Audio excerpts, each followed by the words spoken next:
Essa questão do Kudê, eu tenho lá minhas reservas. Eu pego o jogo de ontem como exemplo.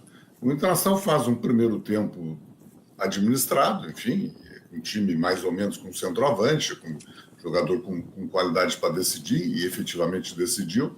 Aí se machuca o Valência e ele bota o Luiz Adriano. Quer dizer, nada contra o Luiz Adriano, não é isso, mas ele muda a possibilidade de um contra-ataque. O Wanderson, que era um jogador mais marcador e tem mudado muito, isso é mérito do Kudê. O Kudê fez do Wanderson um jogador que compõe pelo lado esquerdo, marca muito, ajuda e faz com que o René cresça, e também, quando tem fôlego, é o jogador que puxa um contra-ataque, mas ficou isolado no segundo tempo, era só nele, porque no Luiz Adriano não adiantava tu meter, porque não sai o contra-ataque. Aí eu pergunto, por que não jogou o Pedro Henrique? Eu não estou aqui querendo defender o Pedro Henrique, eu estou querendo defender a característica do Pedro Henrique. O Pedro Henrique é um jogador forte, um jogador com velocidade, é um jogador que teria a possibilidade de puxar um contra-ataque. Até porque eu acho um excelente jogador, o Léo Ortiz, e toda a jogada do Bragantino começa no pé do Léo. Mas o Léo não é, o forte dele não é a velocidade.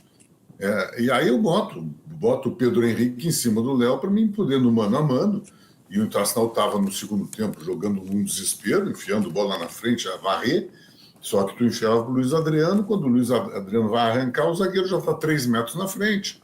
E aí eu precisava da velocidade, da força, da explosão do Pedro Henrique, e ele não põe. Quer dizer, estas coisas me irritam no Kudê.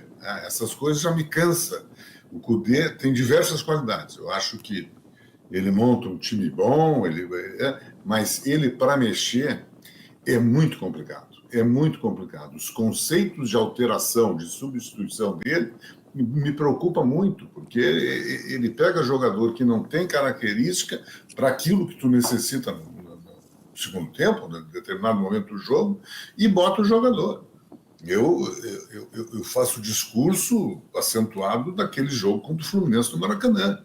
As substituições dele é um manual de como não fazer, e ele cumpriu rigorosamente. Está jogando contra um time com 10, eu tiro um jogador de qualidade, um jogador de retenção de bola, um jogador que cava falta, um jogador que pifa o centroavante, que é o Alan Patrick, para botar o Luca, que é um jogador que dependia de contra-ataque.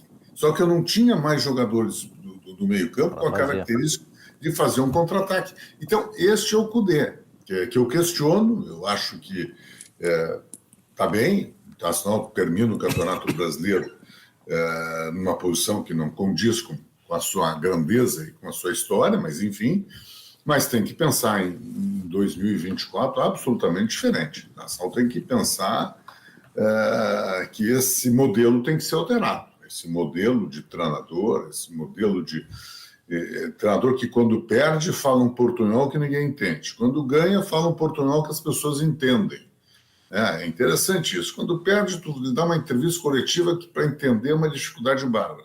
Quando ganha, como ontem, ele fala um portunhol que é compreensível, que tu consegue entender. Então, eu acho que veio muito focado na Libertadores, né? Acho que ele jogou todo a sua potencialidade, tudo, para ganhar a Libertadores. Quando frustrou que o Internacional perdeu da maneira que perdeu, e também com a participação efetiva dele, a decepção pegou o grupo todo. A Internacional joga, depois da derrota para o Fluminense, um Grenal que faz uma bela partida. Vai à Bahia, perde o jogo à Bahia, mas estava assim 5 jogadores importantes, todos os selecionáveis, não jogaram na Bahia, e perdeu. Né? E aí vem, faz uma partida de exceção contra o Santos, ganha de 7-1, eu digo, bom, agora superou essa situação de depressão dentro do vestiário, de ter sido eliminado, e ao contrário, a partir dali, o Internacional começou a somar maus resultados, maus desempenhos, completamente desmobilizado, não via no treinador aquele com capacidade de reversão dentro do vestiário. Quando eu preciso que o jogador se abate, evidentemente que se abate, e principalmente esses jogadores que vieram na janela, porque eles vieram focados para a Libertadores, se abateram de, bom, agora eu dependo do chefe, eu dependo do treinador, que vai ter que ter a capacidade, vai tirar não sei de onde, mas tem que tirar, para mobilizar o grupo novamente. Ganha o Grenal, ganha do Santos, está resolvido. Não. Aí ele mesmo, tu olhava as entrevistas, ele estava entregue, ele não escondia isso, e dizia que a perda da Copa era uma frustração muito grande. Bom, isso, ganha o que ganha exatamente para isso, né? Para poder criar uma situação favorável depois do momento ruim. Então, acho que o Internacional tem que pensar bem isso, né? Tem que terminar o Campeonato Brasileiro. Eu tenho uma leitura que talvez uma Sul-Americana não é um bom caminho, né? Eu acho que não é um bom caminho, mas, enfim, o Internacional tem que pensar nisso, né?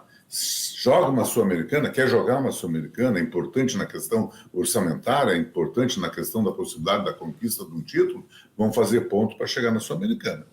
Não é importante não é bom, né? Eu, talvez, se eu fosse dirigente, eu ia fazer uma conta. Eu prefiro jogar Brasileiro, Gaúcho e Copa do Brasil com chance absoluta de ganhar uma competição dessa.